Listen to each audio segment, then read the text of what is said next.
जा दिल माथे पा चढ़ाई हा छठी घाटे पा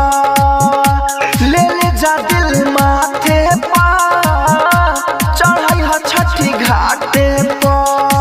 ससुरा से आइल बारू करे जा पिया के नाम लिखी हाथे पा ले जा दिल माथे पा चढ़ाई हा छठी घाटे पा ले जा दिल माथे पा चढ़ाई हा छठी घाटे पा। राजधानी recording studio DJ Kanchan Raj Hajipur Vaishali. हमारा के छोड़ी तू तो पहिले लू शादी दिलवा के हमारा मानई हमारा शादी हमारा के छोड़ी तू तो पहिले लू शादी दिलवा के हमारा मानई हमारा शादी अखिया में आंसू जनी अपना लियई हा खुनावे से जान हमारे दियार जानई हा ले जा दिल माथे पा चढ़ाई हा छठी घाटे पा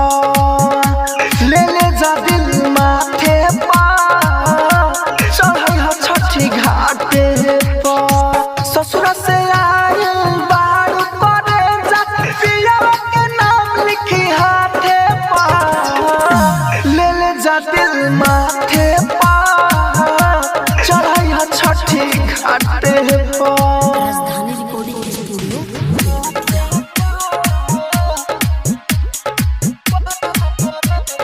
डीजे कंचन राज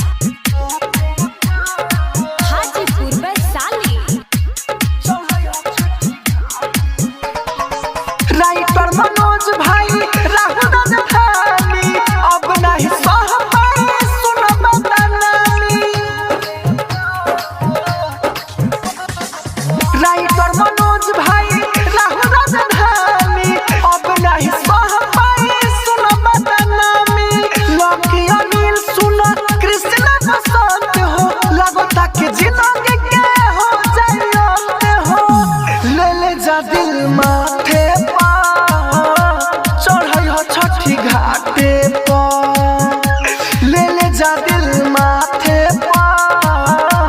चढ़ाई हा छठी घाटे पा।